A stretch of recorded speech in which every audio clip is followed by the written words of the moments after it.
Let's get some instant reaction now. The CEO of the Council of Small Business Organisations Australia, Luke Achterstraat, joins me here in the studio. At 3.75%, probably a little bit higher than you wanted. Definitely higher than what was requested on behalf of small business. We'd argue that a 2 to 3% increase in line with the RBA's target inflation band would be more appropriate at a time where inflation is sticky, but at a time where small businesses are struggling. The levy is really breaking. We've had huge increases to energy, rent, insurance costs, borrowing costs, a 5.75% increase in the award rate from last year.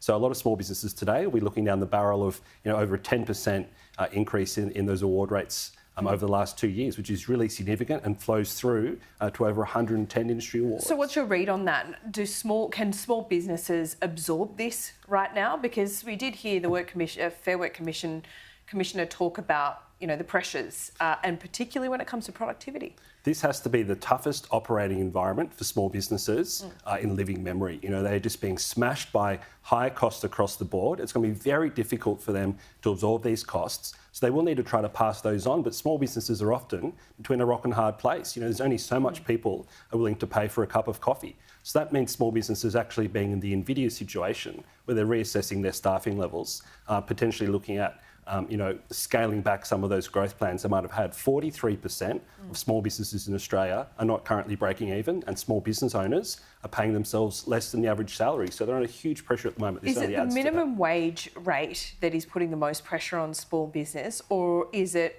coupled with a lot of things? I mean, for example, you're more worried about the IR restrictions on small business rather than this decision today? Look, we're worried about the perfect storm of costs, and we're worried that there's not enough attention on what we call the cost of doing business crisis. So a lot of talk about the cost of living, but if you're a small business owner, you're feeling that in your home life, but you're also feeling that at the shop front as well. But certainly the cost and the process, you're right, of employing people. Yeah. So not just the actual wage rates, but the superannuation, the workers' comp, the payroll tax.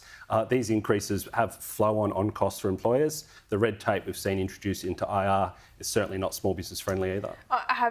We will see the argument today, because we see it every year. There will be MPs that come out and say, well, this is more money in the pockets of minimum wage earners, so therefore they have more money to spend in small businesses like you're talking about. Do you buy that argument? Look, it's easy for MPs to celebrate increased wages when someone else pays for it. They're not paying for this. Small businesses are the ones paying for this. So I think the productivity conversation is the one that we really need to be having to make sure that these wage growth can be sustainable in the long run, and we can actually start getting some downward pressure on inflation, which is really what's eating away people's purchasing power at the moment. Well, we'll get an election pretty soon, so I reckon you'll get your wish of having those conversations. I'll be right in the spotlight, Luke. Thanks so much for your time today. Thank you.